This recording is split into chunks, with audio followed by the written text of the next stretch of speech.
Hey guys, welcome back to another episode of the Daily Rundown with your hosts, Daryl Long, and me, of course, Gently Koi K. We got a lot of stuff going on tonight for you guys, a lot of good topics to go because the news has been hot lately. So, our first story up, we're going to be talking about a young lady by the name of Romeka Blackmon. Yes, she's been in the news a lot lately for the simple fact of what happened to her. So, let's get started on that particular issue or subject that's been very popular. It's been everywhere. So it's actually very tragic, to be quite honest. It's very sad, but it's happening in my hometown, Chicago, right now. And mind if I take over for a second, babe? Yeah. So the situation with Romeka Meeks is extremely tragic. We have a Very. 31-year-old mother who was fatally shot on September 8th, 2025 in Chicago's South Loop shortly after dropping her 6-year-old off at school. You got it. Very, very sad. What happened after dropping her son off? Romeka took her son to school. Like he said, he's 6 years old. The son went to school near Cermak Road and State Street around like 9:06 a.m. Romeka got into a confrontation with a young lady named, I think it's pronounced Quadeja. Okay. Quadeja Holly Johnson, 31. Both women had children with the same man. So that's where it gets like really interesting at. Who was present at the scene at the time. According to court documents, the situation escalated when the father of the children allegedly put Romeka in like a headlock, or I guess you can say a chokehold, while Johnson, which was the girl, Quadeja, retrieved a gun. She retrieved a gun. She went to her car and got a gun.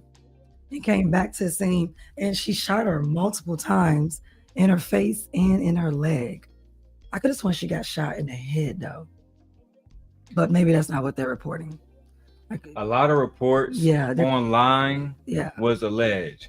Again, according to court documents, the situation escalated when the father of the children allegedly put Romeka in the chokehold while Quadeja Johnson retrieved the gun and shot her multiple times, both in the face and legs. Witnesses in Chicago reported that Johnson and the father, the baby daddy, gave each other a fist bump while Romeka was lying unsubscribed from life in a pool of her own blood. Okay, so before my wife keeps going, I want to show you guys a candlelight vigil that was held on the south side of Chicago for Miss Blackmon. Yes, Miss Blackmon. So support an amazing baby. Anybody want a marker? Hurt, sadness, and broken hearts are expressed on this board for 31-year-old Romeka Meeks-Blackmon. She's bad. I am very pretty. I am so broke. Surrounded by family and overwhelmed by... I'm personally... Oh, that's heartbreaking. It is. And for me personally, I'm so sick and tired of Black women having to deal with all of this pain on their own. You know who I haven't seen? Romeka Meeks' father. Romeka Meeks' uncles. The brothers of the baby daddy that was involved. Because that's their nephews too. Right? I'm just saying, I'm not from Chicago. I know I got the Chicago Bulls shirt on, whatever. But I'm from Detroit. I'm cosplaying right now as a Chicago. Cosplay. I am not from Chicago. But what I will say is this: if something like this had happened in Detroit, that person you can't come around us no more. You feel me? And then I'm gonna address men online saying he deserved to have his child because he hasn't been convicted. Don't worry about that. That's why I had my wife take a few shots. Like, it's gonna get wicked. I like y'all goddamn mind. And the fact that this grandma even got to raise these babies alone now is wicked business. Grief, Tina McMiller says she's heartbroken after losing her daughter to gun violence. Friday night, many gathered in Inglewood to remember a woman who was loved by many. The love she showed everybody. Y'all showed it all. On Monday, Meeks-Blackmon had just dropped off her son at school near Cermak Road and State Street when police say the victim was involved in a physical altercation with another person. The offender then took out a gun and fired it, hitting Meeks-Blackmon in the face. She was rushed to Stroger Hospital, where she died. I ask that you give us strength. Give us strength, Father, for every one of us, because we're going to need it in this moment. Hundreds of pink, white, and silver balloons sit outside of Inglewood STEM High School. Her mother said she was a kind, loving, and sweet mother. Now she's left with raising her grandson. I need y'all to pray for my baby. Yeah, we will. We got him. He has sat down. He don't want to be around nobody. Chicago police say the person taken into custody after the fatal shooting has been released without charges. Her family is eagerly seeking justice. Up until recently, these individuals have been free. Walking around. They thought that they was about to get away. Yes. No. You're not about to get away with this. Shout out to our brother Kills in the chat. He said, yeah, you know they got a documentary about Diddy. Yeah, me and my wife gonna be covering that.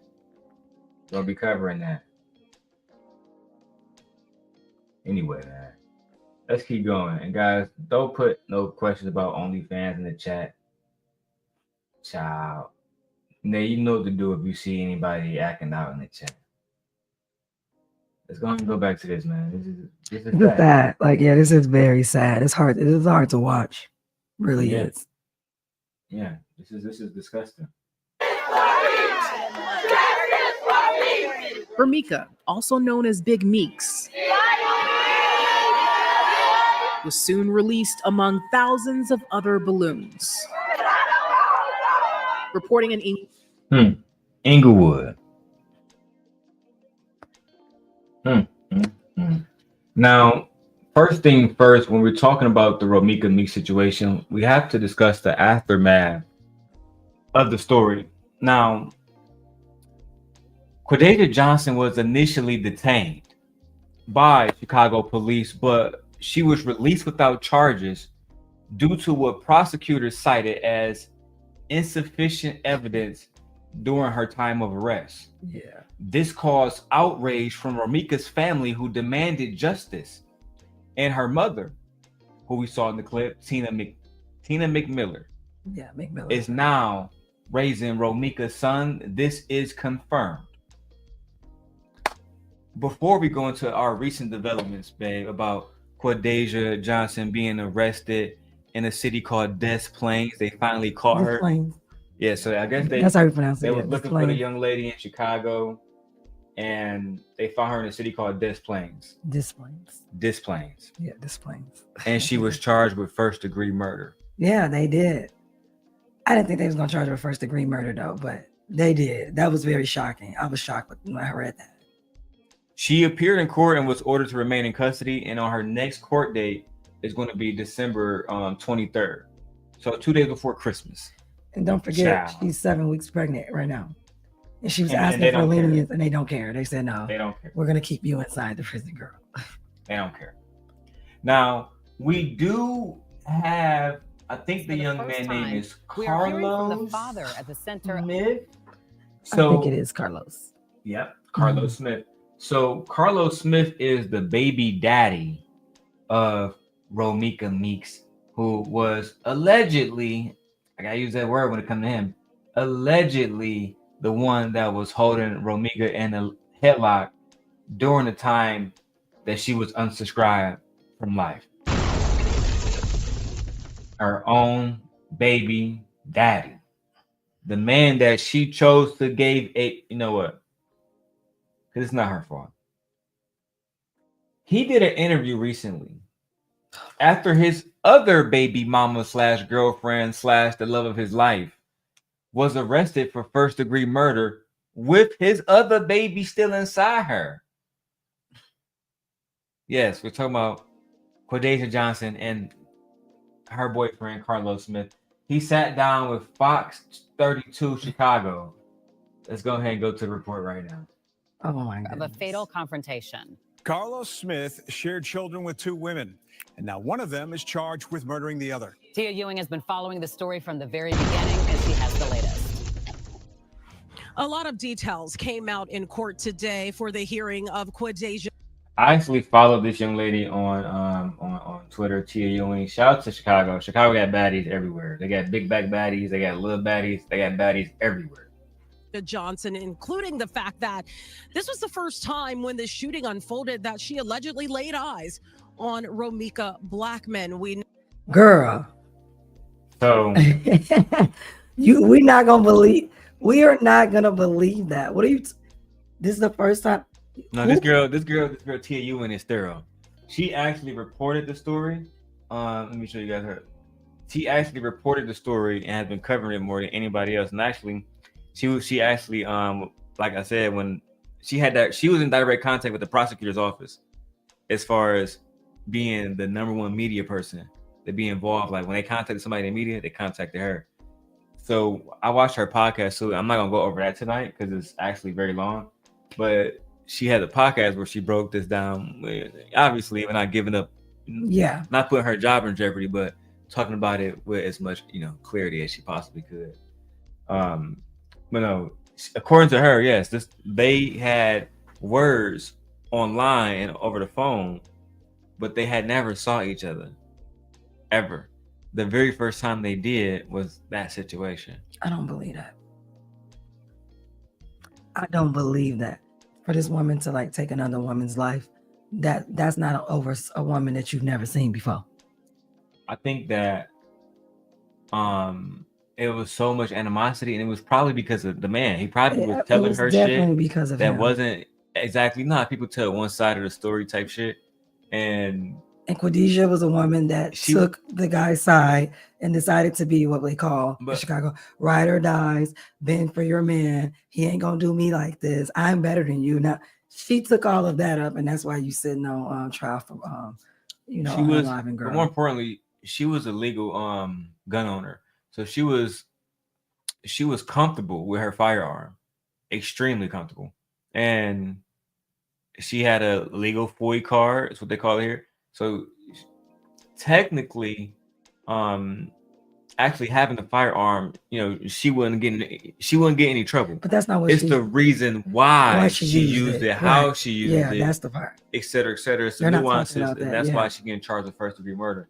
But according to Tia Ewing, the prosecutors and the police couldn't connect these two ever. And this is Chicago is a big city. Cameras everywhere. You know this. Cameras all over on street lights everywhere. I mean, yeah. They couldn't put these two together. Except for that day. They do get their phone calls and text messages. That's fine. Yeah. So they definitely was on some violent shit. Let's go back to the video. Know that she and Romeka Blackmon, they both have children by the same man. And for the very first time, we are hearing from Carlos Smith. He was the man on the scene when this tragic shooting unfolded. So a lot of information came out in court today. Please. Witnesses saying what they saw. But look at this man, a demon, soulless. Look at him. Does he look like he's like sad or anything? This is a straight act. It is also the face of a man who knows, like, damn, I'm in trouble. You know some bullshit. Yeah. Shaking his head. This how little that Chicago news media care for you, because they didn't even sit down with you. They caught you out on the street. They caught you good? No respect. They have no respect for you, bro. They know you going to jail. Yeah, they have no respect for you, bro.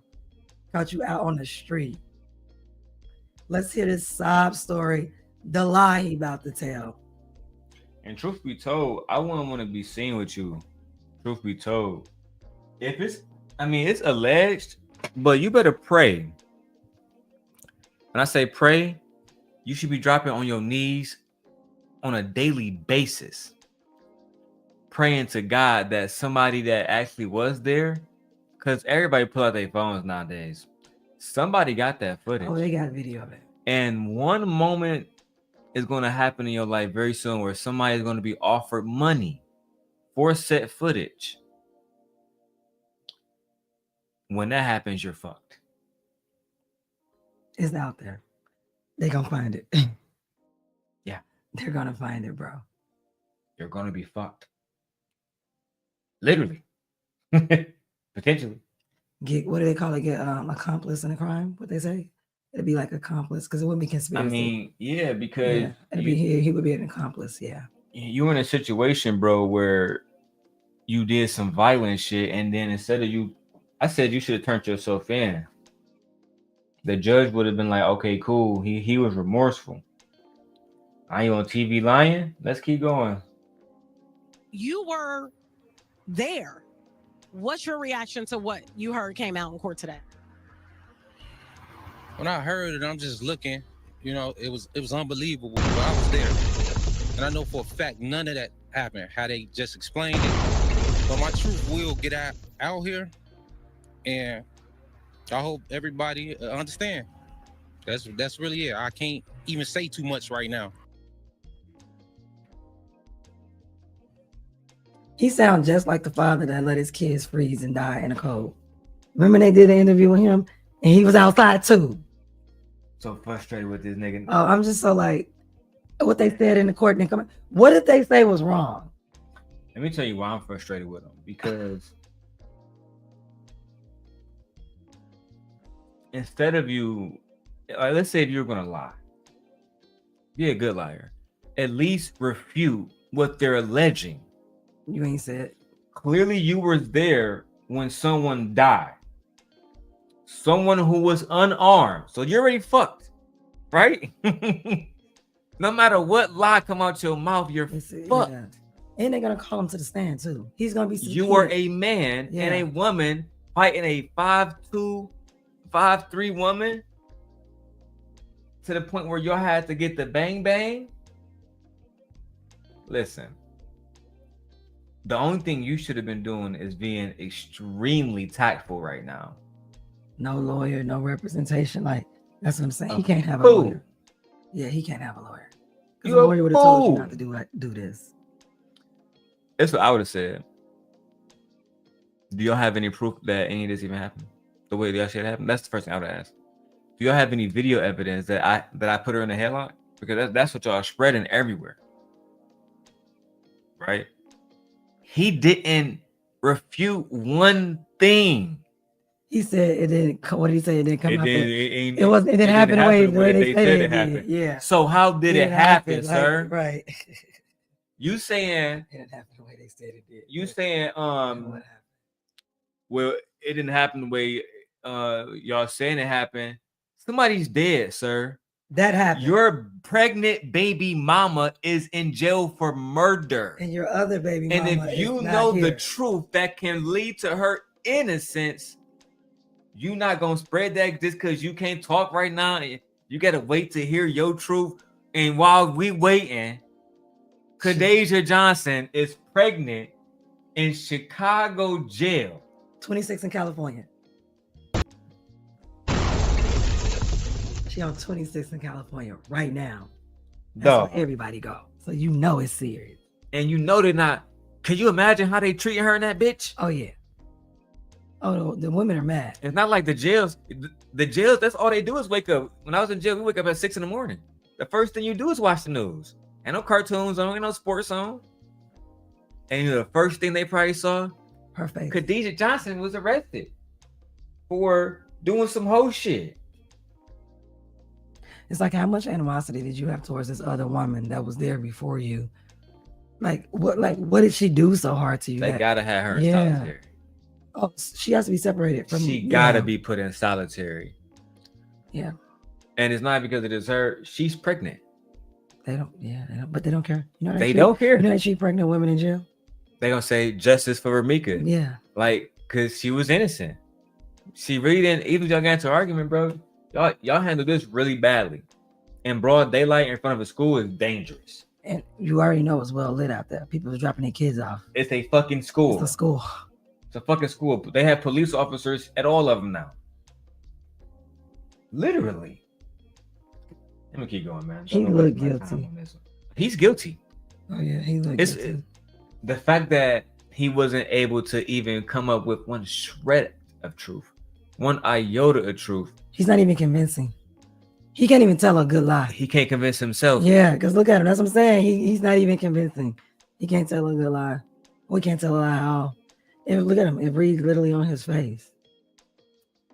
He just lost his son, his baby mama, his other baby mama, and his potential child. If she's not careful in there, this man is Lord. Let me pray for these people, Lord. Jesus. No, you don't. All family involved, because this is a bad situation. Because he might have a mama that actually loved the baby, right? When men like do stuff like this, it impacts everybody. I mean, I agree with you. Yes. But what if the baby is born? You think he finna take custody of that child? Even more reason why we gotta pray for these people, because this is gonna be a situation they're gonna be dealing with. I was gonna say the next 10 years. If she's convicted, she's gonna have life in there. And then they're gonna get a baby to somebody, and it's not going to be him. It's not gonna be him. No. That's what I'm saying. Yeah. So that's what I'm saying. You have to pray for these people, because this is going to be a lot of responsibility, just raising the kids alone. And then they got to learn about Romeka and what she could have been and what she was when she. Never mind. You know what? Let me keep going. So, guys, we're watching Romeka's baby daddy speak about his innocence. Lord, because it's just gonna feel like I'm going against them, they going against me. We just going back and forth. Who is but they? The truth is going to come out. Well, let's walk through this. So on September 8th, investigators say Johnson and the father of her. Girl, I can't believe you did this to yourself. Girl, what the hell is wrong with you? I can't believe you did this to yourself. And I'm sorry, because I don't like light-skinned girls like that anyway, but Romeka look better than you. I've seen maybe at least 25 different pictures of that girl now. That girl was beautiful. And to be honest, Quadeja, you're not an ugly girl either. You just wasn't on Romeka level. And deep down inside, you know that your nigga still want her. Yeah, I think he still had a thing for her. That's why would you be like so upset and so mad or arguing? Like, did they say what the text messages is about? Like, what were y'all arguing about? They haven't disclosed text messages. That's what I'm saying. The trial begins on the 23rd. Oh, you know all that's gonna come out. Yes. Oh, all that's gonna come out. I can't wait. Naziah Harris trial start tomorrow with the man that raped her, whatever. Trial start tomorrow. Oh, that's gonna come out. Not tomorrow. Monday. I can't wait. Oh, that's gonna come out. Don't know what you arguing with her for. Why was Romeka arguing with you? I bet you it's about their kid. I think it was about the man, and because she was pregnant, she probably was like, I need more time here. And then because he had another household he had to take care of, she needs stuff too. You know what I'm saying? She might not be asked for intimacy, but then he probably was still trying to fuck. Yeah. Because he wasn't married to this girl, and she's pregnant, which means he was busting the center, having his way, not giving a single fuck. And now, let me see. Let me do a little fact check. How old is Quadeja? 30 something. Is she? No, Romeka was 32. Who was 32? Romeka was 31. But it doesn't say how old she was. Let me go get my facts about Quadeja. I gotta find it. Oh, she says she's 31. Right there. Oh, so they both y'all 31, girl? Yeah, 31. Old enough to know better. But young. But young enough not to be a fool. Very shame. Like, it's a shame. You just threw your whole life away over what? I agree. Some penis? I agree. She a demon fighting over a nigga. It's crazy. Right, man. Girl, you know how many men out here? Y'all in Chicago. You can literally just walk up the street and you'll get one. Nigga, every time, yeah, you can literally just walk on the street, you'll get one. They literally hanging out the cars talking about, hey, shawty. There's a nigga on every block. Right, you didn't for this one. It's like it's bad bitches on every block. And he ain't rich. He probably don't got a job. He probably was living with you. Undoubtedly. Using your car. Undoubtedly. And now look at you. If he is not locked up and gets away, he gonna go get up on a whole nother woman and he ain't gonna worry about you. You see how I figure out how to get the edge light on mine like I did with yours? Yeah, I see, like you so extra. Seem very happy about it. I'm always. Yeah. All right. But yeah. Let's go back to how Quadeja Holly Johnson ruined her own fucking life. in her child's life who's never going to know her mother outside of jail walls, because she gonna get convicted. She got another child though too, I believe. That's what I'm saying. Yeah, see. I don't. Forgive me for saying that. I'm just saying that in jail is not the healthiest place to grow an embryo. That's all I'm gonna say. Yeah. I'll leave that there. Her child were near his home. They drove Johnson to 20 West Cermak, where her car was parked. They placed their 6-month-old into Johnson's car in the back seat. Around the same time, Blackmon had just dropped off her son at a nearby school and drove back to the area where Johnson and the father of her son at a nearby school and drove back to the area. She was literally a natural beauty. Now, yeah, sure, she got the makeup on in here.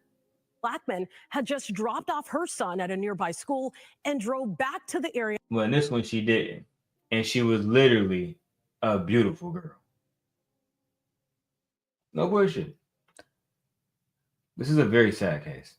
What do they mean, Johnson? Wait a minute. What did they say? They said Quadesia drove the drive. Right, that story don't even make no sense. All right. Have you seen my vape, babe? No. Okay. Keep going, but that story don't even make any sense to me. I'm gonna go back and rewind it because I was trying to make the point that I think that she was jealous, Quadesia. But let's go. Were near his home. They drove Johnson to 20 West Cermak, where her car was parked. They placed their 6-month-old into Johnson's car in the back seat. Around the same time, Blackmon had just dropped off her son at a nearby school and drove back to the area where Johnson and the father were. Witnesses told police the women argued. They reported the father pushing Johnson away and Blackmon standing with her arms crossed. They say he then slammed a car door on Blackmon and also put her in a chokehold. Prosecutors say Johnson broke free, and that is when, or I should say Blackmon broke free, and that is when Blackmon was shot once, and then that's when they say Johnson paused, then fired 2 more times. Police recovered 3. Sounds like Johnson was the aggressor, if she was there, but I don't believe the story. So you want me to believe that you drove her to where her car was parked, and that car just so happened to be in the same vicinity as, no. Y'all knew what school that child went to, and y'all showed up at that school. That don't even make any sense. So Romeka dropped her son off. What she know, but we know. Right. But she said that this is the story. So the reporter, this is the story that they gave. So you want me to believe that y'all got up that morning and y'all parked your car somewhere, wherever you parked it at. Conveniently. Right next to her shit. But no, they said they went to go get her car, and then they said Romeka dropped her son off and then drove to where they were. Nah. Y'all came to where she was. Exactly. She didn't want nothing to do with y'all. And why would she? Why would she need to? She has a child with you already. She done had you. Why would she? And not just that. She also said that Carlos was like pushing Quadesia back. Remember, they said she started being an aggressive one while Blackmon had her arms closed. Like, this is the story y'all giving. So how does a woman with her arms closed and then he has to hold you back? Yeah, this story don't make any sense. And she was a small woman from the sound of it, because when you look at pictures of her, she wasn't like she was thick as fuck or something like that. She was a small woman, pretty, but very small. Yeah, that story don't make any sense. Because it's a lie. Let's go. 9mm casings there at that scene. Johnson legally owned the gun and claimed self-defense.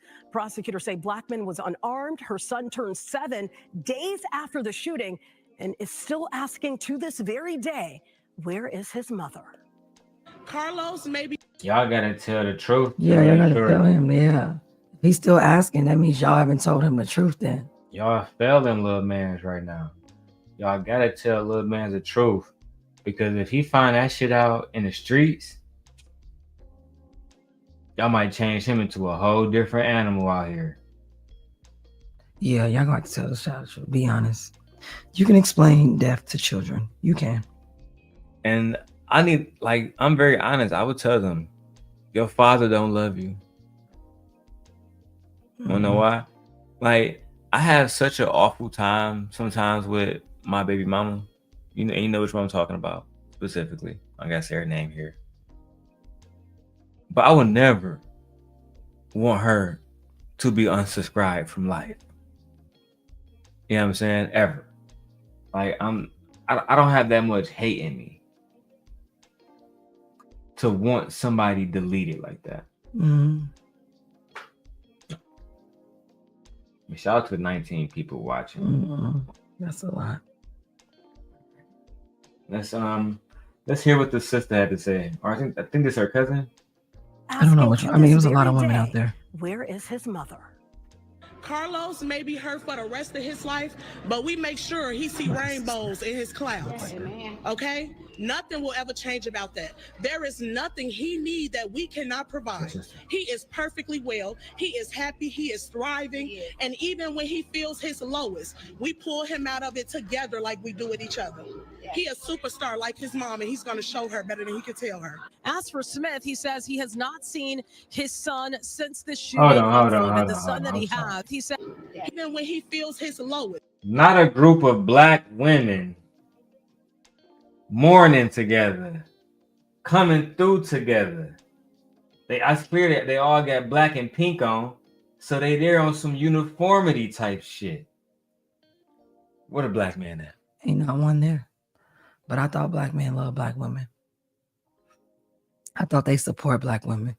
I thought y'all told me that y'all protect black women. I don't see nothing of the sort. Not one black man. Ain't one black man out here. Not an uncle, not a cousin. I don't know if there's a brother involved, but not an uncle, not a cousin, not a brother, not a close male friend of the family, not a homie, like nobody. Nobody. Just all women. Like it is always. Every time. It's always with the women. But I thought black men come together. That's what they said. Please. We pull him out of it together like we do with each other. He a superstar like his mom, and he's going to show her better than he could tell her. As for Smith, he says he has not seen his son since the shooting unfolded. The son that he has with Romeka Blackmon. We did learn today that Quadasia Johnson is 7 weeks pregnant. She did ask for leniency from the court, hoping that she would be able to attend her trial going back and forth from home. We do know the judge did not allow that. As for her, girl, your ass crazy. She will be back in a courtroom come December 23rd. From the Greater Grand Crossing neighborhood, Tia Ewing, Fox Chicago. Girl, did you really think they was gonna let you out? Girl, no. Only on 7. Her ass cooked. Girl, you thought they was gonna let you out? No, they are not giving you any leniency. But I'm pregnant. We don't care. And what the fuck they gotta do with us? Right. We don't care. And I don't care about you not seeing your son. I got a feeling in my mind, you probably never saw him even when his mother was alive. What you mean? I don't think he spent time with him, even his mother's alive. So you think that the baby daddy only really was around because he wanted to fuck on Romeka? I'm not saying that, but I'm just saying, like, yeah, I'm just saying I don't think he was around. This thing, my child, whatever like that. Your child ain't even asking about you, bro. That's because you're not around. No, not around at all. Yeah. I'm complete bullshit. Yeah. All right. I see you guys over there chilling. Let's get to the next topic. That's the next topic for my wife. Go to sleep over here on it. Look at her, tired. No, it isn't that I'm losing my voice and my throat and stuff. I should have got like a medicine ball from Starbucks to help, like, You don't say the it's wrong getting cold out here. Throat. And we only wear quarter zips around here. Oh my God. I don't want to hear it. All right. So, did I have anything else on Romeka Black? I have more content, but I just don't feel like doing it all tonight on this. But because me and my wife, we started late as shit. I gotta work in the morning. Yeah, you gotta work on it. I don't have to. I might not even do the whole Pearl Lapeef debate. Oh my God. I know, right? It's like I don't. It's just. I'm gonna give you like 10 minutes. A bad taste in my brain. Like, First, I want to cover the whole situation with Meg The Stallion. And let me go ahead and where is it at? No, we don't want that. Where is my Meg The Stallion script? Oh. It disappeared. No, it's here. Just had to pull it up. You said this nigga. All right, man. I got the notes from my wife. As you can see, they are thorough. I'm looking. And they include images and everything. It's nice. I can't believe the people, they really be drawing these cartoons in the courts like that. Yes. They be wild. So, we're going to have a full breakdown of Meg The Stallion's legal win over blogger Milagro Gramz, formerly known as Milagro Cooper. We're going to explain this clearly and accurately, and everything that you guys need for the Meg The Stallion versus Milagro Gramz breakdown begins here now. Oh my God, like, why you gotta be so extra? Just for the edits.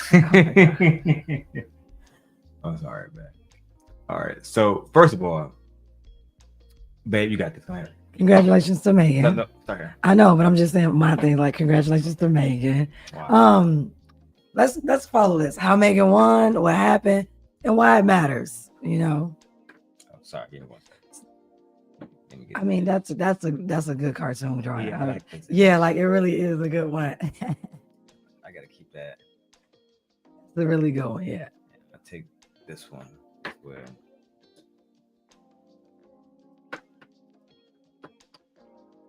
Yeah, that was a really good, right? Yeah, that was good. And then a cartoon one. That one cartoon was brilliant. Yeah, I need to airdrop this really quickly, and then you can press on.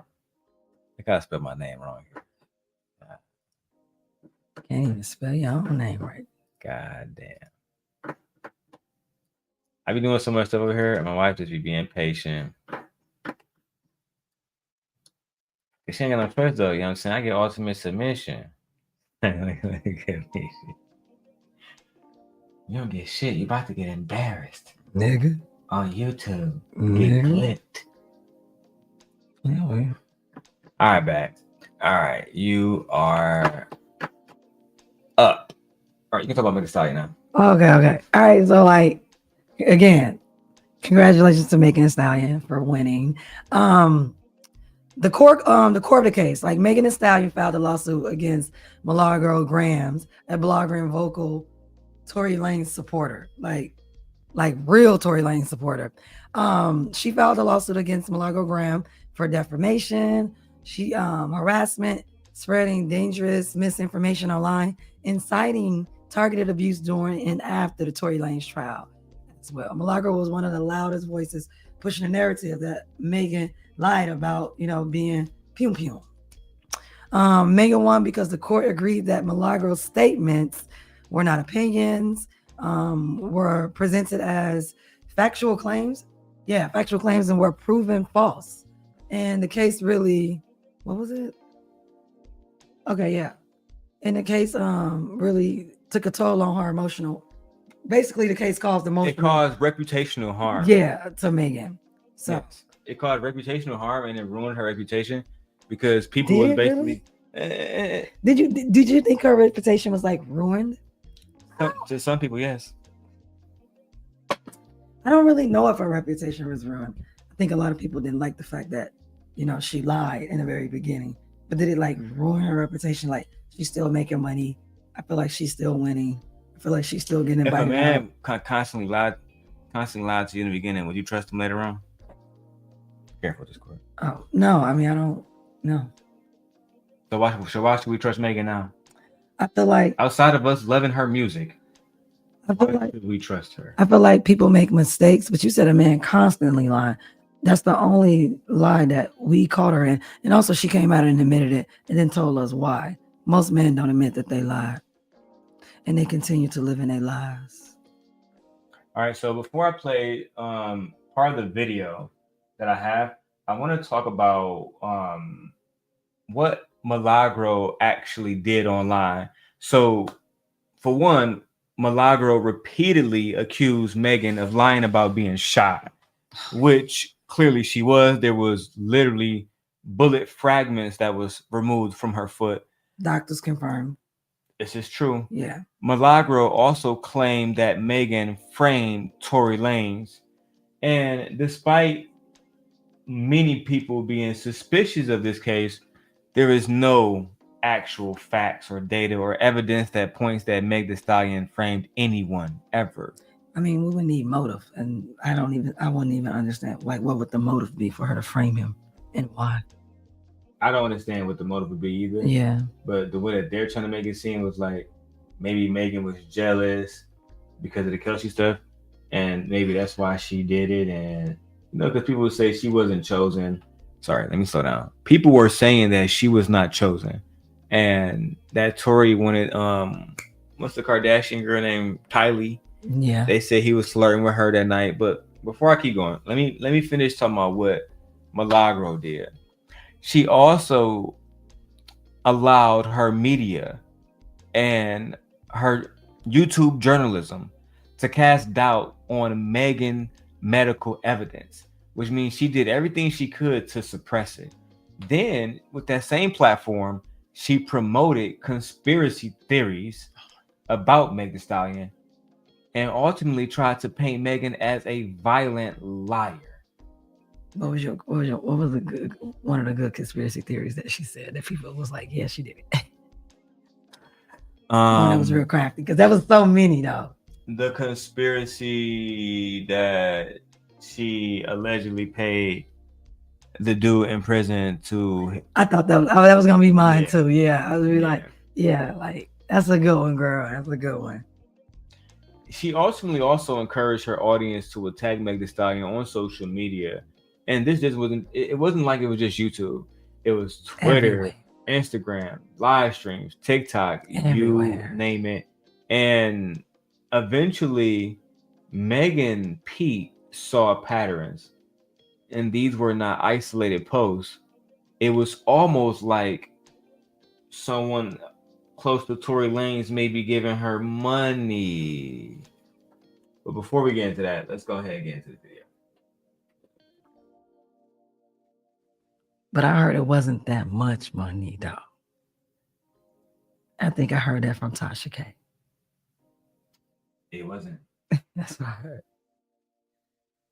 No, not this one. I want the final one. Oh, look at that. We were trending online, babe.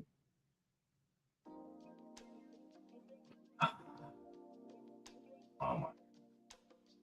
No, the one where she walked out on the verdict that she had won. Yeah, that's the one. Yeah, I did see that one. That's the one I want. I want the one where she popped out shitting on bitches. I think these celebrities are going to start suing a lot of like media people now. I think that's starting to be the new like trend.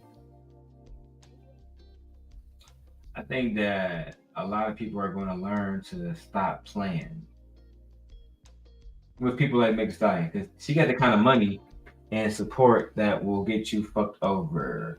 Okay, got it. Oh my God. Took so long. Shout out to WPLG Local 10 News for the report. I'm surprised they didn't use her name, her real name, but I guess her stage name is fine. Yeah, they need that. So let's go and go to this, guys. Damn, you got your whole face turned away because the camera.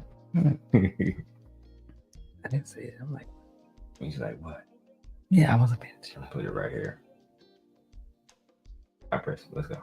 Stallion, a jury finding a blogger liable for defaming the rapper. And tonight, both sides are reacting to the verdict in Local 10's Leanne Motorhome is live outside the federal courthouse in Miami with it all for us. Leanne.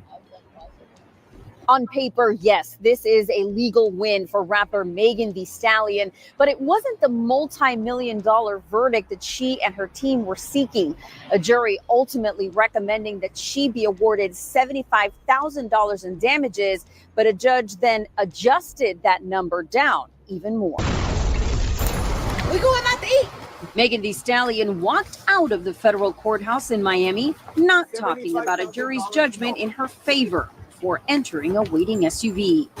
Bye, everybody. The rapper, whose real name is Megan Pete, sued blogger and online content creator Milagro Cooper for defamation. I just want to thank all the jurors, everybody who participated, and I'm happy it's over.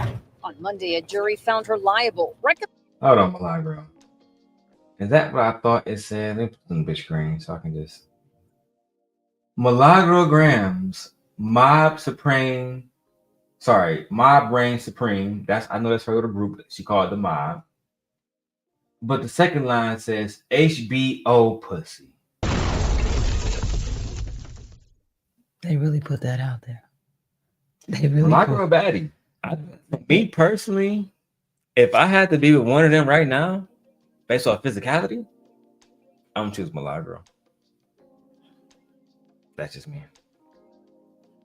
But it is what it is. I like Megan too. Megan's clearly more talented. And to be honest, Milagro, you was wrong. You was dead ass wrong for what you did. Wrong. I don't know your little connection to Tory Lanez, but you was wrong. And I fuck with Milagro heavy. But she was wrong. You gotta just call out wrong when you see it. Creator Milagro Cooper for defamation. I just want to thank all the jurors, everybody who participated, and I'm happy it's over. On Monday, a jury found her liable, recommending she pay Megan $75,000 in total damages. The judge then adjusting that figure down to $59,000. It wasn't a multi-million-dollar verdict, so I think that's a blessing. God is good through and through. Megan. She said, well, we got 50 bands. That ain't nothing. But the fact that it was basically almost 100 at first and then it got adjusted. I just don't know. 50. Why did he adjust it? I don't like that. Why didn't she have to pay what she had to pay? What is going on with y'all, man? Like, what is this? And why do you hate this woman so much? Again, over a man. What is going on with you women? Over a man. They're going crazy. Once again. Y'all need to do something about this whole ideology of defending these men. Look how good we look on camera, man. Turn around, look at it. Anyway, but like I said, all of these women are going to either the jailhouse or being sued, all because of you guys want to fight with women about men. And the crazy part about it, these men wouldn't do nothing. Girl, you think Tory Lanez would do any of this for you? Absolutely not. No, fuck. Absolutely not. You got used. But let's talk about why the courts actually ruled in Megan's favor. So first, we have the defamation standard. So in order to win, Megan needed to prove 3 things. The first, she needed to prove that Milagro made false statements and presented them as facts. That's first. Then Megan had to prove that Milagro knew that these statements were false or acted with reckless disregard. And finally, Megan needed to prove that the lies caused her harm. In this case, the judge found all 3. Next, you have the evidence directly against Milagro Gramz. The medical evidence and Tory Lanez's conviction confirmed Megan was indeed shot. There was shrapnel pulled directly from her foot after she herself lied and said that she stepped on glass, causing them to take her to the hospital. She should have just said, if she wanted to go home, I cut my foot a little bit, I'll be fine. Yeah, I don't need to go into that. Yeah, I don't need to go. I don't need to see anybody. She got I'll wrap it up myself. She got enough money to get a private doctor. But she had just been shot. She probably was very stressed out.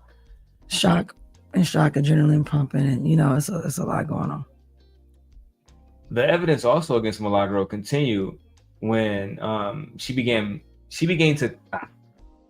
Milagro began to claim that Megan lied after the conviction also, right? Hinting that she had an innocent man in prison and she knew this. Her content suggested that she had inside knowledge. Perhaps Tory Lane's father. I think his name, so Tory name is Daystar Peden. I think his name is Trey Star, yeah, I don't know, or something like that. But we do know that he gave Milagro a whole bunch of money. Now, he's come out and said, well, it was her birthday, and I was just supporting her. She's a good friend of the family. So you just sending out $50,000 for people's birthdays?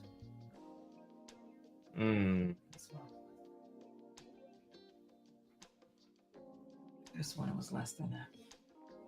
But I know it. Well, I forgot the amount of money, but I could have sworn it was less than that. Because I remember people online saying, "Girl, you did all that for this little bitty money. It wasn't even worth it." I remember that. And then Milagro's tone presented accusations as factual reporting and not just her opinion. She made it seem like she had done the footwork to actually to make sure the sources that she was about to present to the public had been confirmed. And clearly she did not. So it was so much evidence against her. But I want my wife to talk about the pattern of vindictive behavior, because as my wife said, this is something that happens when women are jealous of other women. And we just saw it and talked about it tonight with Romeka Blackmon. So babe, can you talk about these lists of different things that, you know, we believe Milagro exhibited towards Meg The Stallion? I mean, yeah, like they had like screenshots and video clips that show like harassment, and you guys know what harassment is, like a repeated pattern of behavior over and over. Why would she harass Megan? It had, I mean, like I said, over men, over Tory, defending him, his honor, or I don't know, trying to prove he's innocent. Tory got 3 bitches. That's my point. That's what I'm saying. Like, girl, I don't get it. But they showed that she was harassing him, and we know doxing, adjacent behavior, you know, putting her information out there. Probably, I don't know how you can dox someone who's already a celebrity, though. That's a little iffy for me, because like her information is already out there. I feel like she tried to paint Megan as the villain. What's your thoughts? Well, yeah. I mean, we know she tried to paint Megan as the villain. We've seen it on her platform.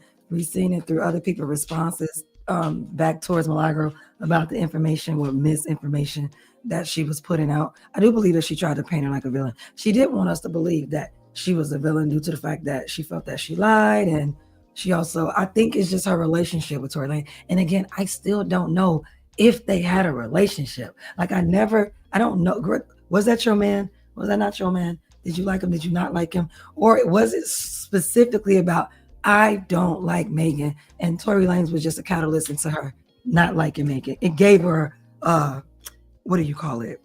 I can't think of a word. It gave Milagro a reason to go after Megan. A motive. Yeah, it gave her, a motive to go after her.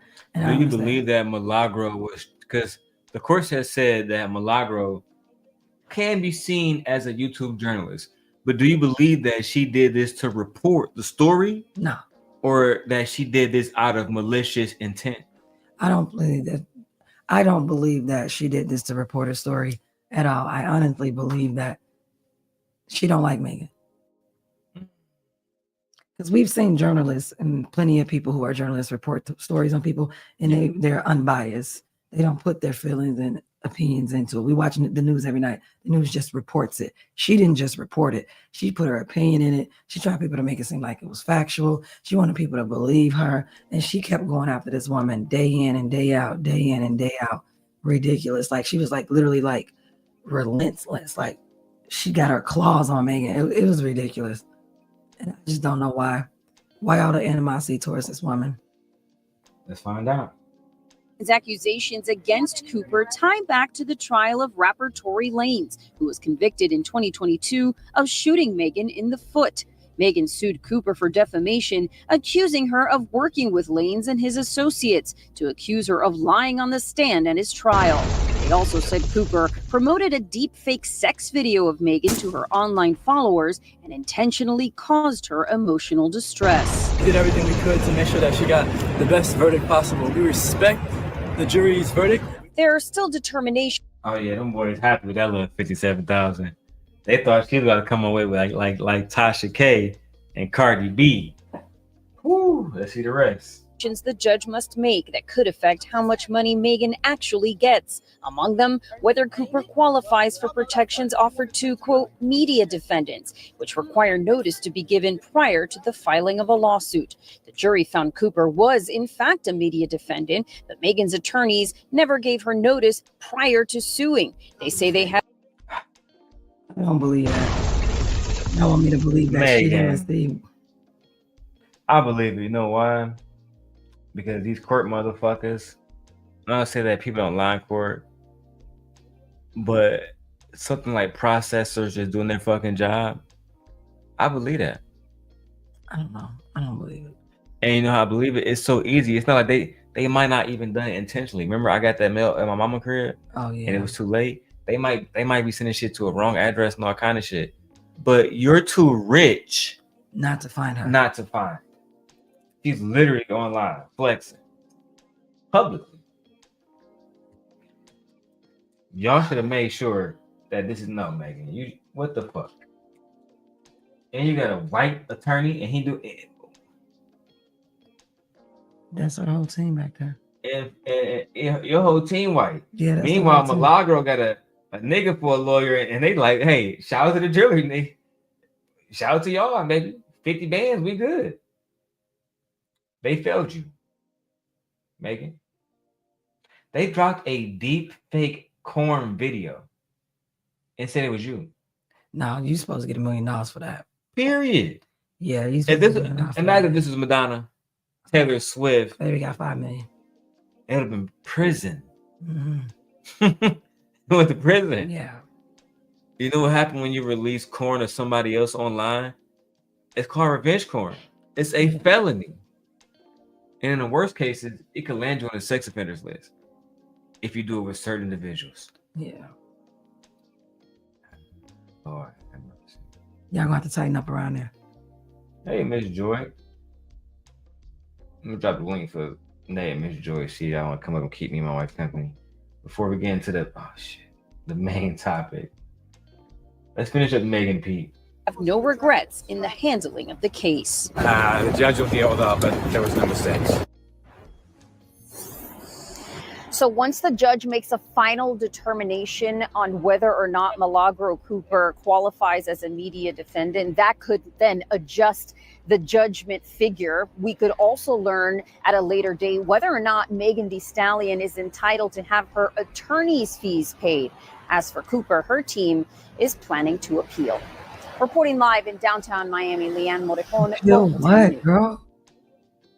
Appealing the case that you basically won is diabolical. It's fucking arrogant. She didn't appeal. She talking about no Milagro's team talking about they're gonna. That's what I'm saying. Like, yeah. But like, I'm still in the thought process that she basically won. $50,000 ain't shit for what she did. Like, girl, what are you appealing? Like, if that was a black man who did this, that'd have been called him a predator, all kind of shit. I mean, but she is disgusting. You literally created. She claimed that she didn't create the video. Yes, she did. Well, you know what? You know what? I didn't see the video nowhere else except her place. Right. The jury, they found you guilty, girl. The courts found you guilty. So you did. And Miss Joy says, have y'all spoken about that Pearl situation yet? Actually, we're on that segment of the show now. My wife take her sexy ass bit. You ain't doing nothing, girl, until you done with this clip. Joe Jackson, Michael Jackson. No. Yeah. No, I ain't gonna get beat. I ain't gonna get ABC Child, is equal to what? Hey. That nigga Joe was a baby. He was. He's so stupid. All right. I would never do that to my wife. I love her that. Darryl said he loved her to death. All right. The topic that we're going to cover on the Lapeef segment these people again. Is black fatigue. I'm so tired of black people. Like, oh my God. Black fatigue. And y'all went to Lapeef and y'all brought Pearl along. They had a conversation about black fatigue. and pretty intellectual. I'm gonna say a few things, man. Because listen, the fact that black men and black women continue to surround themselves by people that hate black women, specifically black men who hate black women, and then white women like Pearl who are absolutely diabolical, show her true colors. Not even 4 or 5 years later, just 2 years later, bro. And ugly, don't forget, unattractive. Oh, very. She's the most. She looked worse in the mirror. She does look worse in the mirror. I'm not gonna watch this whole video, y'all. And Joy said, "Why talk with a white woman about black anything?" I don't know. You gotta ask Anton. Yeah, That's what they do. All right. Let me go ahead and put the subtitles on. Full screen this bitch. Let's get it popping. About that weak ass team. So don't turn this into first take, but we can do that. I'll Stephen A you real quick. Yeah, I don't know. Yeah, let me go ahead and put it on 1.5 too. I ain't trying to hear all the gibberish bullshit. About that, man. I don't know. Them boys is here, you heard? Okay. Let me skip to the first topic too. Got all this stuff going on here. These niggas. Ah, jeez. Breathing. We just getting ready with us. Okay. Y'all trying to sass folks up or something, y'all? I'm conserving my energy. I'm gonna need it. Absolutely. I'm relaxed. See if we can have an excellent, respectful show. Some healthy debates. Go ahead and open it up. Play the video, JR. Hey, man. It's getting spooky. I just came across something called black fatigue. And basically, it's white Americans are sick of our shit. I got news for you. Black Americans are sick of your shit. Black people. Hold on. Not a black woman then found. Is this who I think it is? The Dominican Puerto Rican goddess. What's up, Miss Joy? Hey, Listen, girl. this man's name is Juan Valdez. Juan Valdez. He is not a black man. And he never will be a black man. Hey, Miss Joy. What's up, Miss Joy? Oh, okay. I didn't know if I was up here or not. I can't tell. Oh, you're up here. Oh, okay. Hey, y'all. How y'all doing? Hey. Doing wonderful. How about yourself? All right. Listen, this was the first time I seen Miss Pearl like live speaking, honey, and I am just like dumbfounded. So go ahead with your video. I'll chime in when you're ready. All right. I appreciate you and Rooster for stopping by. All righty. Hey, Rooster. Cock-a-doodle-doo, baby. It is what it is. But Daryl, look, go ahead, run it. I thought y'all was talking about the little pearly girl, but that's crazy, bro. Oh yeah, wow. We're gonna get to her. People are sick of black people's shit. Basically, society is saying that they're tired of how black people are blaming things that have happened to us historically in the past. And they are also now adding different things that they have seen in society to that behavior as well, like loud mouthing or maybe, using certain words or certain behaviors in public. Black fatigue seems to be growing, especially within the black community. There's a growing frustration within certain behaviors and more people are starting to speak up about it. White people, black people, Hispanic people are saying we have black fatigue because of the behavior of some black people. It's not racist to call black people out for their behavior and what they're doing to society at this moment. I'm glad people are noticing this because it's been so many years and it's finally catching up to y'all. Can you pause it there? Or is it just another? Can you? Yes, sir. Look. You know that boy is Somalian, right? That's not even a black American, bro.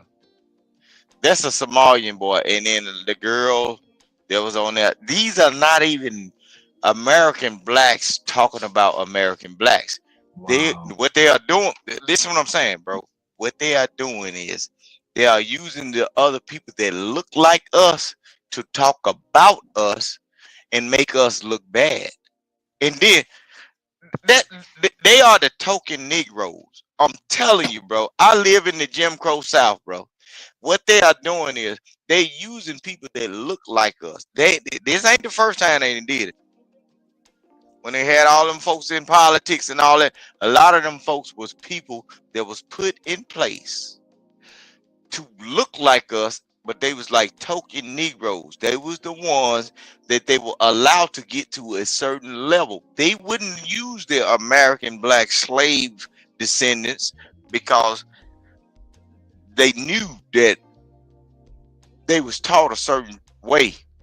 But the token Negroes was always somebody that looked like us. But I don't know why the American black folks, the original indigenous or the descendants of the slave people, can't distinguish the difference between the two. Look at that boy head. They were just talking, bro. That's a Somalian, bro. That boy ain't no American black. His folk come from cross seas. He probably a Canadian. Hold on, babe. So we're gonna do 60 seconds until people interrupt the content because, and I appreciate you bringing up his race. He's not American. Thank you. Okay. I agree. Go ahead. Form of racism, and how come so many black people are starting to speak up about this now? Either way, we got a lot to talk about today. Now, black fatigue is a growing term in the social media world, a phrase that's meant to explain a rising frustration, dissatisfaction, and even resentment towards a small portion of the black community and some of the dysfunctional behaviors that are increasingly being called out. But here's the thing, this isn't a new term. The phrase black fatigue was originally coined in 2020 by Mary Frances Winters, a black author from New York. She was inspired to explore the concept after hearing the same phrase come up again and again from black millennials. "I'm tired," they kept on saying. The exhaustion wasn't just physical, it ran deep, tied to emotion, history, and identity. In her book, Black Fatigue, How Racism Erodes the Mind, Body, and Spirit, she explains that the original meaning of the term was about the centuries-long toll of the systematic racism passed down through generations. Now, that was the original definition, but now the term has taken on a completely new meaning. A new racist term. Right. I'm gonna say like, yeah, a racist meaning. Yeah. That's what happened. They co-opted it and turned it into something else. Yeah, that is As not. they always do. As they always do. The original black fatigue was to explain all of the trauma that black people have suffered through and how it affected us generationally. Yeah. Now it's about we don't like niggas that twerk. We don't like black women that twerk. We don't like, come on.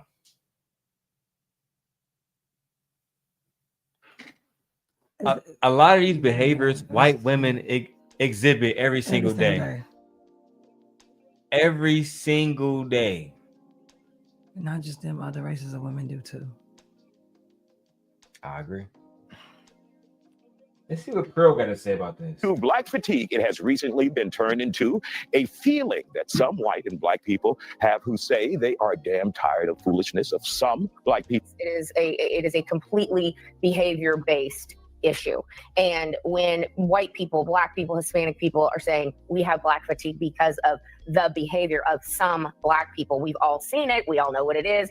It's everywhere. There are thousands of TikToks on it, posts all over X, YouTube videos, and even some mainstream outlets starting to cover it. I only started hearing about this term very recently, and at first I assumed it was mostly coming from people outside the black community. But to my surprise, a large portion of the conversation is actually being led by black people. And that's when I knew that I had to do my own research by looking into this and sharing my take on it with you. Many of the most viral TikToks on this topics are coming from within the community itself. Black fatigue is real. Everybody is tired of black people, but it's two specific types of black people that everyone is tired of. Number one, everybody is tired of loud. Y'all not gonna play Rob Smith and say that he represents the black community. Like, not Rob Smith. He literally looks like the fucking black guy from the Boondocks that was selling out. Just because somebody has black skin doesn't mean they are a part of black. It doesn't mean that they are a part of our community. Yeah, just because somebody got black skin. That's not what that means. Crazy. Just because somebody has dark skin, it does not mean that they are a part of the black community. Doesn't mean that they love the black community. Doesn't mean that they know what is best for the black community or that they even want what's best for the black community. And when they say something about the black community, these people specifically, it's usually so they can impress whatever white people that they're trying to hang around. Indeed. Usually. That's all this shit ever be about. That's a fact. What's funny black is a about Rob Smith mindset. is what's funny about Rob Smith is I can go find the video right now, right? Just as easily as I'm rolling up right now, of Rob Smith recently at a MAGA party where he thought everything was cool, babe. Did you see the video? No, I don't care for this man. Yeah. Well, he was at a MAGA party. Unfortunately, I can't show it on YouTube. And due to his sexual orientation, the white boy just wasn't feeling him. They said, "Get out, maggot, get out," and they physically removed him. And he was like, "Guys, why do we got to be like that?" And they continued to physically remove him. And then he did a video afterwards saying that those guys weren't really MAGA and were Democrats pretending to be MAGA and jumped him. Delusional. So, yes. Hammers. Niggas like him is lost. She's not even in reality. Yeah, see, that's a people don't know what true racism is. The people that's part of that a lot of the people that's a part of that real group that impose racism upon people, bro, they don't believe in that lifestyle. If you go to certain places in the United States, like prison or whatever, it's certain laws and rules that they stand on, and they being of that lifestyle is not one of them. It's a whole lot of them that sneak and do certain things, bro. But when they talk about, look, when you hear white folks talk about being a good Christian or whatever, and they are part of a certain group, bro, that lifestyle is not a part of it. And those usually be the real ones, bro. Y'all got to be careful, and they real dangerous now. So all this stuff talking about the alphabet community and certain people embracing it, no. The ones that are real racist people, they do not embrace that lifestyle. I'm telling you, it gets real dangerous. I hear you, Vic. That was good input. Let's keep going. Ghetto and ratchet and violent and mean and angry all the time. Everybody is tired of them. Nobody wants to deal with them. Even other black people do not want to deal with these people. You know, when you see them in public, you know when they're going to give you attitude at the CVS. Everybody knows it and they want to avoid it. Oh, yeah. All right, let's go ahead and kick it off, man. My first question I'm going to pose to the panel: when you hear black fatigue, what does it mean to you? Go ahead, Drew. I mean, I understood the original, definition of it. I think that was more in line, but it does sound like people are just annoyed with, maybe being inundated with the complaint of the community. Like they said, they're kind of building on this new narrative. So I can't say I disagree wholeheartedly. There's some truth to that. It's fair to hear people out, but I know it's new. Well, I'm sure we'll expound upon it, but that's what I have so far. This nigga weak. Did he answer? No, he did. Oh, okay. This nigga's weak. True table is weak. And black men like him is why we were slaves, because instead of him just flat out calling it what it is, I mean, listen, guys, we have to allow everyone to speak. That's what this country was built on. So, I mean, they simply are giving their opinions, and I feel like we should simply hear them out. I can smell and see a nigga that only date white women 1,000,000 miles away, my brother. And I can see it on you, undoubtedly. Somebody from my community would have said, nope, that was some racist shit, point blank, period. The whole talking points, all of it. Because white women do the same things. Exactly. But instead, you're like, we should hear these people out. And y'all attitude is why Pearly was on Fatty channel going fucking stupid. Then the very next day, shitted on Jazz, shitted on Ali, shitted on Fatty, shitted on the black community. Then brought in all her white friends. Wow. Why? this woman that is under 30. Yes. And unattractive. It'd be different if she was fucking Megan Fox. Lord have mercy. Man, get you some coffee. I wouldn't care if she was fine or not. You know?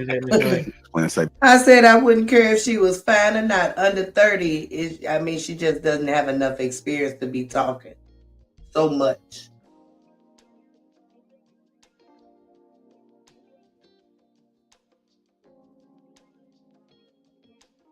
He is fucking trash. But I know it's new. And I'm sure we'll expound upon it, but that's what I have so far. I like it. You ain't really said nothing, Trail. True. Go ahead, Pearl. Miss Pearl. I can't hear you again. There you go. Can you hear me now? Yeah. Yes, ma'am. Okay. Don't say it like that. So it was a lot that was here in the video. I want to know what's on the video. I just want to know, when you hear the word black fatigue, what does it mean to you? It means what Ms. Winters described it as. It's the erosion of our mind, body, and our spirit from systemic racism and daily microaggressions and lack of sustainable racial progress. So I don't like that they change terms that means something for us to focus on. It gives other races of people who may be ignorant or avoidant of our issues that they may have directly caused. To piggyback on it, ignorance is ignorance across all races of people. We all have degenerates of every race and culture. We don't respect or accept those. That's not the highlight of who we are, and I don't think that's what we need to focus on. Black fatigue is what it stands for and what it will always be, and that's what we need to focus on. Why are we physically, mentally, and emotionally exhausted? And let's not focus on the ignorance that they want to highlight. Everybody will be sick of that. That's obvious. Let's just stay on the foundation and build off of that. I land my plane. Pretty intellectual. I think that was a good answer. That was a great answer. That was a great answer. That was a great answer. She stood on business too. At the end of the day, yes, it means what it was supposed to mean, my nigga. Black people been going through a whole bunch of bullshit, and white people are responsible for it. Point blank, period. Indeed. She came through. Mm-hmm. Let's keep going. When you hear black fatigue, what does it mean to you? I mean, for me, it's the initial definition. It's Black people being sick and tired of always being classed in a box, whether it be in America or all across the world as a result of colonization and, white inferiority. But typical, as usual, white people have a habit of stealing our words. So just like woke, and just like thug, and just like ghetto, and just like all of these other words, they just have a habit of not being able to find words themselves. So they take words that we use to describe and explain our experiences, and then they try to steal it to be their own definitions of something that is not the original definition of the word. So I think that Black people should not allow them to again take the word just like they did woke. It has a definition. Like, for example, I have Karen fatigue. Right? I do. Genuinely, I cannot stand seeing them crash out in Walmarts and Targets all across America. But somehow, we're not, we all have fatigue with the other race, but find your own word. You see how I just made that up? I didn't have to steal something that's within the white community and make it something it's not. So yeah, it's still the original definition for me.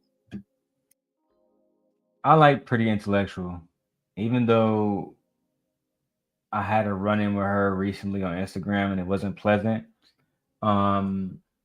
Because I just don't like when women, I hate when women have a bad experience with a man and then they go into this over generalized bullshit. But as I told her, I support her content because I believe she's intellectual. She's extremely smart, and she was right. Everything that she said so far is right. So what did JustPearlyThings say? Now, I haven't saw this content. I didn't watch Sharon's show when he covered it. I just been doing me. So let's watch a little bit of this, and I'm gonna go take my ass to bed. Okay. All right, go ahead, Miss Pearl. But Pearl. Thanks for having me, guys. So when I think of Black fatigue, I think that people are kind of sick of Black people's behavior and excuses for the behavior. And I would say some of the behavior is, this is not all Black people, as I always have to say with these kind of conversations, but I would say these are some of the things that people are fatigued of. Black people committing more crime, a lack of basic decorum, a lack of good faith, at times a lack of work ethic, basic manners, sexual behavior in public, dressing overly provocative, taking advantage of white people's good nature, gaslighting, attitude. I could give stories where personally, this has happened to me at work, in sports, in cities, and in friend groups. Somebody said microaggressions. I don't really know what that means, but I think that's kind of just an excuse for poor behavior. So that's what I would say it is. Okay, go ahead.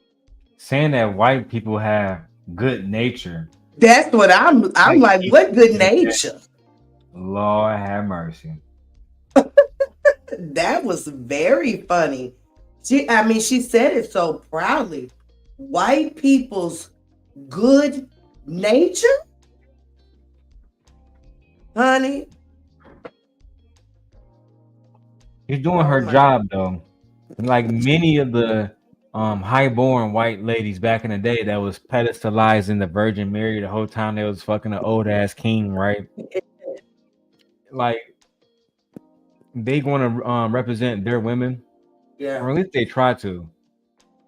They try to make it seem like all of them are just, the representation of God, right? And Jesus and Allah, and really, they like make up, I think, 78% of the sex industry.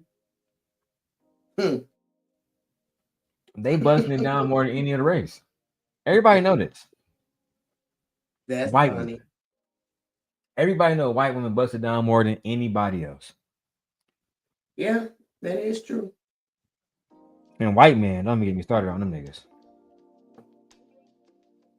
Diabolical. Anyway, Ms. Joy, how have you been? I've been well, dealing with some personal things, so I've been taking some time away. You still out there in Vegas? Uh-huh. Okay. I'm trying to get up out of here though. They trying to make Vegas into a billionaire's playground. And since they haven't allowed, they haven't allowed me to be a billionaire. I haven't really gotten out there and hustled that way yet. So I ain't no billionaire. I heard Vegas is more expensive these days. Oh, way more. When I say way more, I've only been here 5 years and it has like tripled within the 5 years. You've been there for 3 years and you saying that Las Vegas prices tripled? Yeah, I've been here 5 years and prices have tripled. I don't know. My wife lives in Las Vegas. As you probably know, she says it's not expensive at all. We was just there in February. It is expensive. Well, see, I'm from the Midwest. You know what I'm saying? So everything was already increased just coming this way. You know what I'm saying? Right.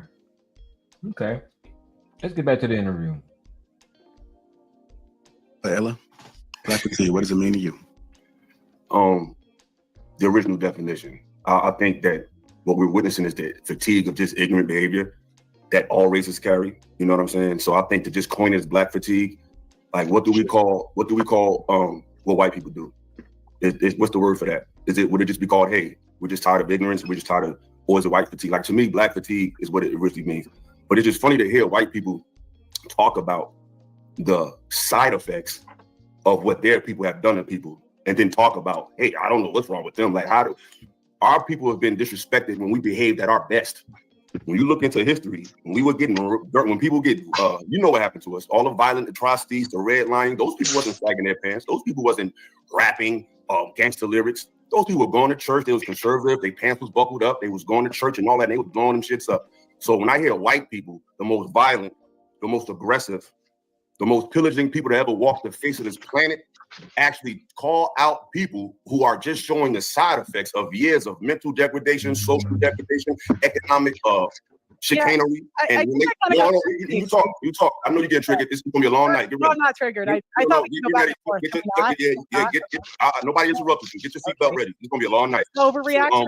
No one look at you. This see. Like you can't even help it. You can't even help it. We ain't even get started yet. So you ain't never. Just get your popcorn ready, baby. But like I was saying, right? As much as I have clashed with philosophical in the past, philosophical is fucking brilliant when it comes to debating, Mrs. Joy. Yeah. He's one of the best. He's formidable. He's articulate. And even worse, he's thoughtful. He thinks before he speaks. Unlike a person like JustPearlyThings, who is clearly already emotionally triggered from the conversation. Very much so. Very much so. Ciao. But I think he was right there, for sure. He was right, but tell me why you think he was right. Well, I ain't much of a word person, but I mean, that's fine. It's just like I don't understand why we would even give any credence to a white person having, like any opinion, about what we got going on. Yeah, about what we got going on. And and I just think basically that's what he stated, and with all that. I think that my favorite part about what he was saying was white people don't want to take responsibility for the repercussions of their own actions. Mm-hmm. And even when black people were not rapping, because rap didn't exist in the 60s and 50s and 40s, when black people were at a point where they were going to church on, a daily basis, for some people, but definitely every family was a part of the church at one point in time. They were still being attacked. They were still being treated like they were less than human. So we can't blame it on twerking and rapping or, cities like Chicago, because at one point in time, black people just wanted to be left alone. And even that wasn't enough. Mm-hmm. Yeah, that's true. Let's go. Right. Because we got literature. We ain't gonna just talk from just our thoughts. I hope you got some literature on your side, Miss Pearl. Pearl. I hope you got some literature, because I'm not gonna just speak from my thoughts, my opinions. I'm gonna quote from literature. So what I'm saying is, I'm tired of ignorance of all races. But to hear white people go out their way to co-sign this, when most of black people's issues, whether it be the drug issue, whether it be their issues with relationships, whether it be their issues with economics, whether it be the hijacking of their arts and the hijacking of putting negative images as far as music. We don't control media. We don't control the major networks. So for anything black people to do that we do negatively to be broadcasted to the world has to be funded, co-signed, and endorsed by Europeans. So to hear these same people talk about the things they've done to these people, and then they have the nerve to show the side effects of that, say, hey, I don't know what they're talking about, just shows you what we're dealing with. So black fatigue is no such thing as black fatigue. It's just the fatigue of just ignorance of American culture. And it's eroding black people because we've been attached to most of these atrocities the most. So excuse us for the fact that we don't want to talk to you like we used to. We don't want to be as gracious as we used to, because when our parents was and our grandparents was going to church and saying, yes, master, yes, Paul, yeah, you would blow their heads off. There was a story of a man, and I'm gonna shut up. There's a story of a man, I forgot his name, but there was a story. I can tell you about what happened in my job today. But there was a story of a man, I think his name was Booker, I forgot his last name. This was in the 50s, not that long ago. So let's not act like history don't matter, because we celebrate 4th of July every year. We celebrate past the Civil War and 7 years ago, Ulysses Grant, all these old forefathers, we acknowledge them every year. So the history means a whole lot to this country. He worked at a restaurant for white people, and he said, hey, I try to do my best. I be nice. They call me the N-word. They talk to me crazy. I'm just trying to take care of my family. I'm trying to take care of my kids. At nighttime, I got my own restaurant, and I work it myself. So this man works for white people in the daytime, Mississippi, and at nighttime, he works at his own restaurant. So at that time, black people, we don't have, even now, but in the 50s, you think, who owns cameras? Who owns media networks? So we don't. So even the people who interviewed him was white. But guess what happened to that man? They killed him days later, just because he had the nerve to tell white people asked him, well, how white people treat you, just for him to get killed by white people. So I don't want to hear no white person talk about black fatigue. He got that story off the internet. Daryl, he What got that story? story off the internet. That story he's telling, I know that story. He got that story off the internet because they posted that story on the internet about a black man telling the world. They did an interview. He was telling the world how he interact with white folks. But they end up deleting that black man. That black man was from Greenwood, Mississippi. I know what he's talking about. See, look, a lot of these people getting a lot of this information off the internet, and they talking as if they are prominent in the black situation or whatever. But majority of these niggas is inner city Negroes. They northern Negroes. They don't even know the like. You couldn't drop half of these people that talk all this black power shit off down in the real South. They'll be scratching and scraping and run back to the north. Because all at the same time, some of the shit that they talk about on the internet, it's black folks down here that don't want to hear it. You know what I'm saying? Because it ain't authentic. They getting it, they going all of these spaces on YouTube and they bringing up all of this trauma that they have not experienced.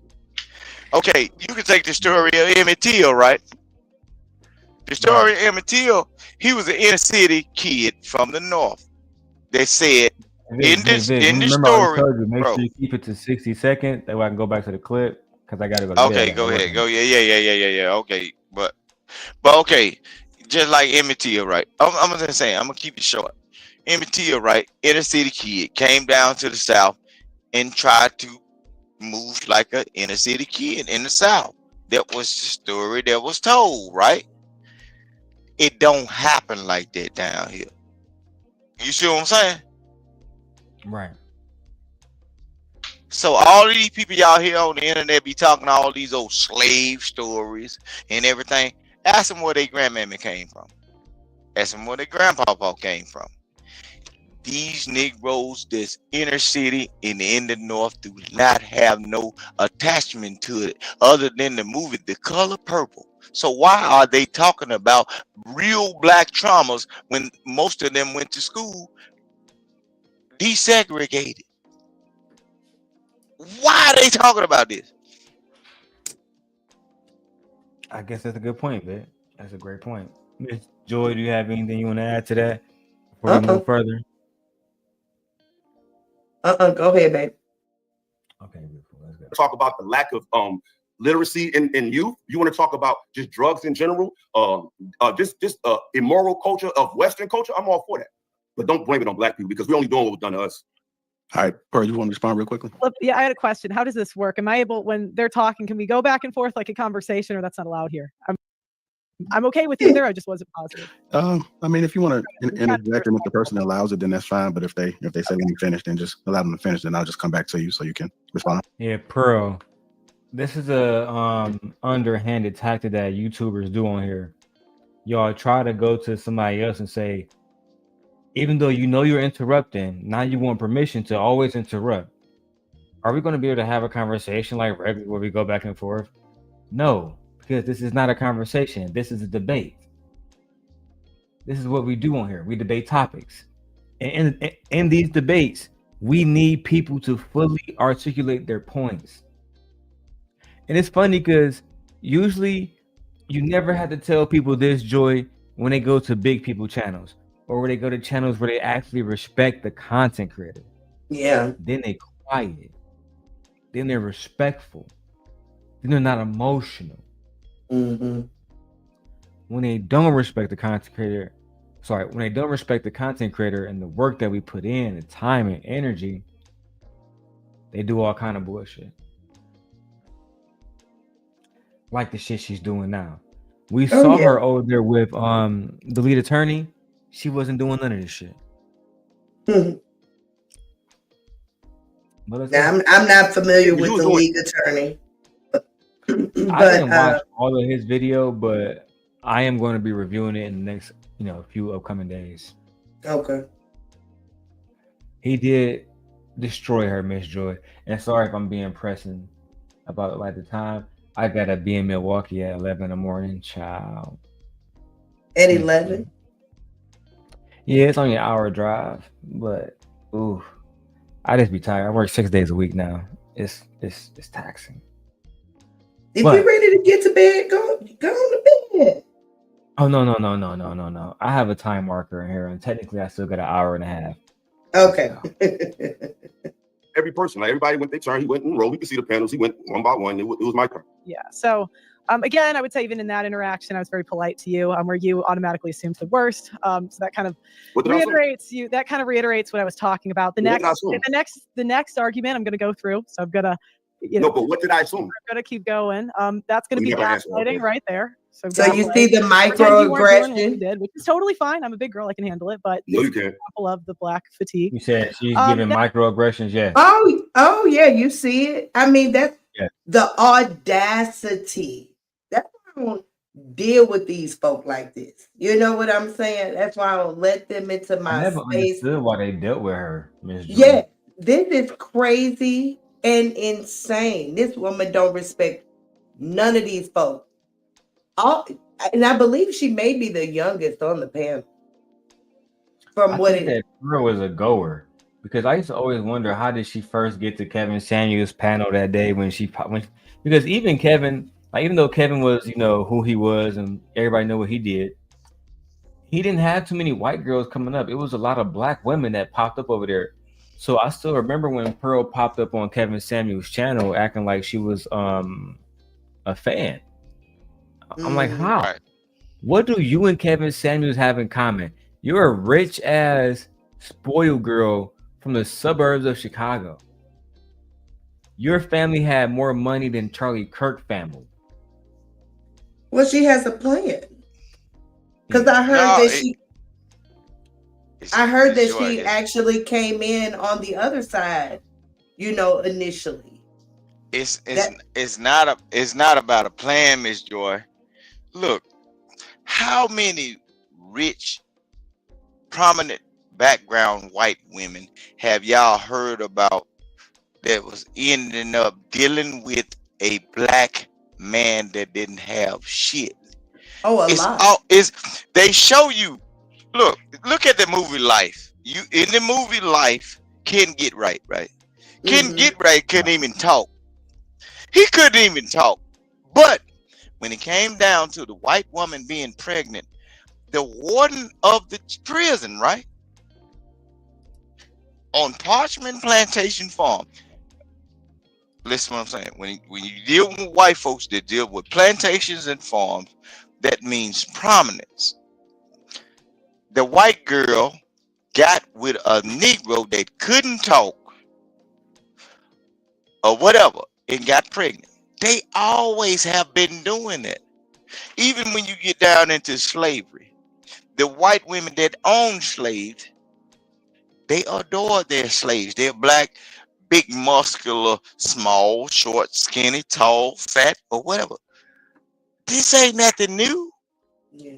These white women adore you Negroes that will allow them into the space because they always got their white man's teaching because they got a white daddy.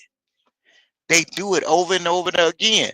And know what this is? Victor, This is can just you define the word adore? Man, listen what I'm saying. They love you. They love the ground. Vic, but Vic, hold on, Vic. Before you keep going, can you define the word adore? I can define the word adore. Adoring somebody, it means it's kind of like a worshiping. They love you, right or wrong, just or unjust. They love you, regardless of what their parents tell you. They adore. So you're saying now that, let's use those words instead of the word adore. You're saying that white women loved and respected the slave black man deep, and the white woman worshiped the black slave man. Is that what you're saying? Yeah, because majority of slave owners were white women. That's why they get that. Majority of the slave owners were white women. If you go back into history and look up where this feminism come from, the feminism came from women not being able to reap the benefits of their passing fathers.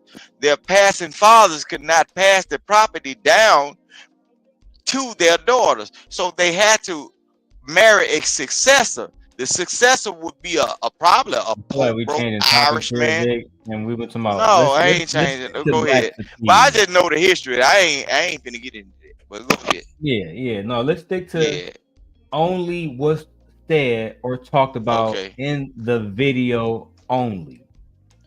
Just for the record. Okay. Don't you know it's a man? Okay, I'm gonna just throw this out here. Now, you're saying you're blaming it on history. I just think that goes back to white people are kind of tired of hearing excuses. Yeah, and it just, of course you are, but why wouldn't you be tired of it? As an adult, you are responsible for your own behavior. So if you do something rude, or if you commit a crime, you are responsible. Nobody else is responsible for it. Absolutely, but that's not a black crime. It's not a black White issue. people commit more crime in this country than black people. So let's.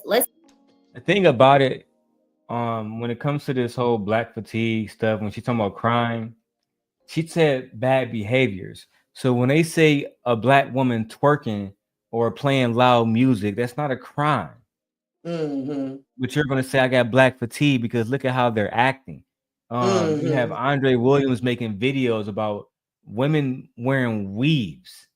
That is not a crime. On top of that, white women buy more weaves than black women. That's a fact. That's a fact. And it's an easily proven fact. Y'all, this is they really call them, white women call them tracks. They call them tracks. They track it into their hair. And can I add that I don't believe that white women adore anything. I think that they use black men or for toys. Okay, that's a part of it. That's a part of it. See, it don't matter how you try to decide how the definition go, but the thing is, that's their fantasy.